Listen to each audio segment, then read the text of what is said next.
everyone, welcome back to my weekly Shop My Stash. As usual, I'm going to start right off by going into what I used last week. So again, if you aren't familiar with how I rotate through my palettes, every palette has a number on the back, and then I use random number generator and I pick a palette that way, and I don't reuse a palette until I've gone through the entire list. So we are getting down to only having about 6 palettes left now to pull from that I haven't used yet. So these were 3 from last week, and then I have 2 more sets of 3 that I'm going to be using. Sorry, that's probably confusing, but that's what I do. So these were last week's palettes. I do have the IBY Poolside palette here, and this is what it looks like. I loved using this palette. I used this the most out of all 3 palettes this past week. This palette is beautiful. It works beautifully. I didn't have any issues or anything. It was a joy. Now, this palette was okay. I am going to be showing a couple looks that I did with these palettes as I'm talking about them. So you can see the one that I did with the colorful, with kind of like the sunset vibey thing going on. And I love the colors in it, but I just found that they were so hard to work with. And I mean, I used the mattes. I didn't use the shimmers when I did that look. And then after I did it, because it was so frustrating and hard to use and get the color payoff, and then it would just blend away, or I'd put another shadow on top and it would completely cover the other one. Like, it was just really hard to use. And I find I have this problem with almost all of my Juvia's Place palettes.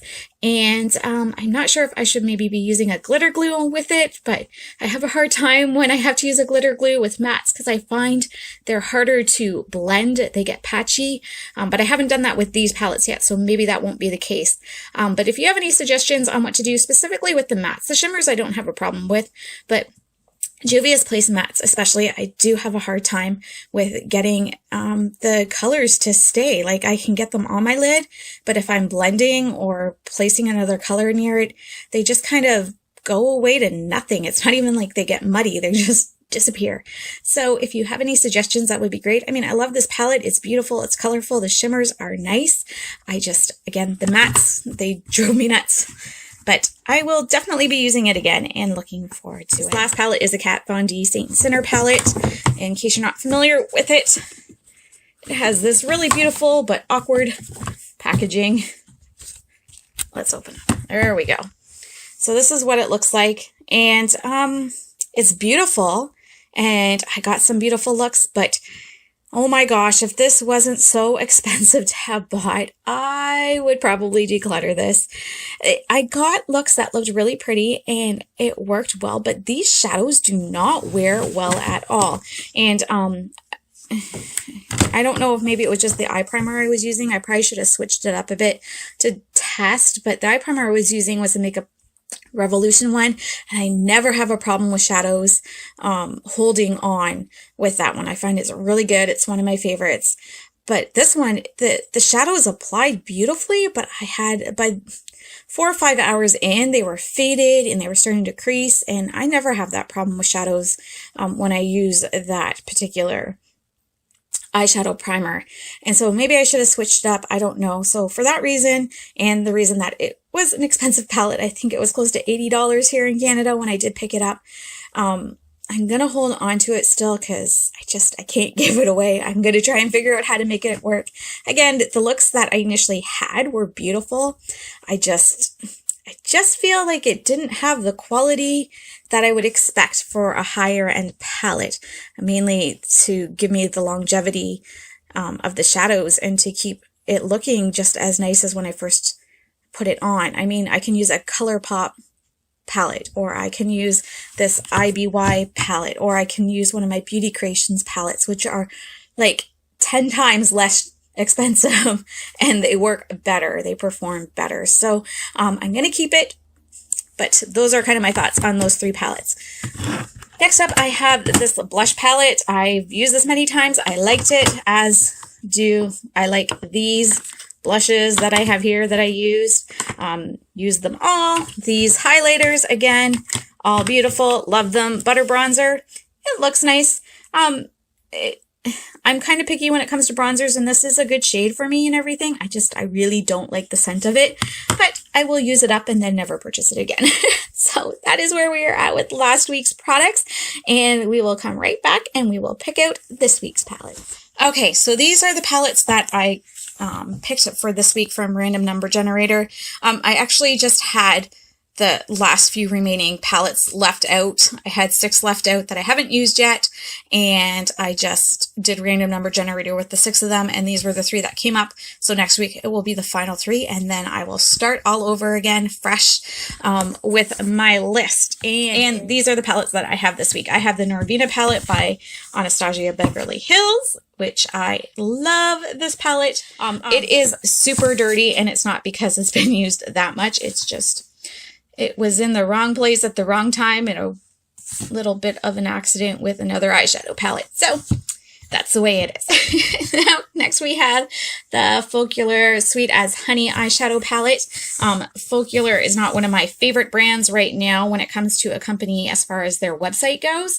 But I bought this off of Amazon or eBay or something like that. And it's a beautiful palette. I mean, I love their eyeshadow palettes. I just, if you didn't see it, I do have a review of the Focallure Magnetic eyeliner that they have. I will leave a link for it in the cards and in the description box below. But yeah, not a great experience with that. But their palettes are fantastic. They aren't expensive. This, again, is the Sweet As Honey palette, and this is what this one looks like. And then I have another one that I got off of eBay or AliExpress, I'm not sure which, and it's the Handaiyan Golden Time palette. And I think this might have been the one that had one of the accidents, if you can see that one in the bottom corner there.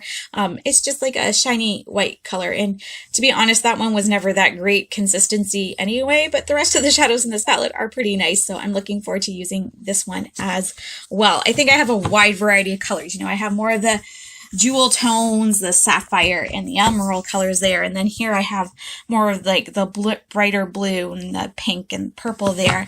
And then in this one we have, you know, similar.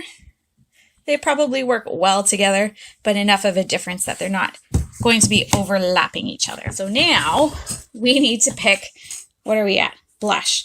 Okay, I'm going to pick a palette first. This is my blush palette drawer, or face palette drawer, I suppose you could say. And then I have a couple of these bigger box things from Makeup Revolution in here because they don't fit in my other drawer. I just used this one and those ones recently. Which ones haven't I used recently? I think I'm going to pull, I'll pull this one. It is discontinued, but it's by Wet n Wild, and it's Fair Trade Coffee, and it is a palette with obviously blush, highlighter, and bronzer in it. So we'll pull that. Up to the rest of my blushes. We have them in these 2 things here. It's hard to see. But what should we pick? That is a cool tone pink from that palette there, from the Wet n Wild one. So what haven't we used in a while? You know what? I pulled this one and put it back before. This is a Rockateur. And then maybe go for a peachy coral. I think this one will work. And then for highlighters, what are we going to do? Decisions. Okay. I think we'll do Becca. This is Moonstone. We'll do Becca Moonstone. I'll show inside of those highlighters after I pick them all. What other ones? More of a pinky one. This is considered a skin blush, the Kaleidoscope one, so we'll pick that one. And then one more. Which one do we have that's a little bit different that we can pull? Okay, and I think the other one I'm going to pick is this Vintage Cosmetics one. It's a duo one, so let's get to those. And then I am using for blushes, this is Rockateur. This is, what is this, Fair Trade Coffee? Yes, Fair Trade Coffee. And then this is Coral Cove by Milani. So those are my blushes this week. Definitely a wide variety there. And then highlighters. There's a lot because there's a highlighter in this. Okay, but then I have this. It's almost like a blush topper, but if I go in with the light hand, it works as a pretty highlight. And this is by Kaleidoscope Cosmetics. It's their skin blush Softest Skin Blush. Not sure what that means, what the name of it actually is. This is Moonstone by Becca, and then this is Rose Quartz and Chocolate Diamond by Vintage Cosmetics. So that is what I am using for highlighters. Okay, and that is what I plan on using this week to shop my stash. Again, I always have my lip products and mascaras and eye products or eyebrow products and all that kind of stuff are in there. I just pick that stuff as I'm doing it and as the mood fits for what my look is on my eyes. I don't pick everything out ahead of time for that stuff. Just my cheek products, basically, and my eyeshadow. So this is what I will be using this week. Thank you so much for watching, everyone. I hope you enjoyed this video, and I hope you have a fantastic week. Take care. Bye-bye.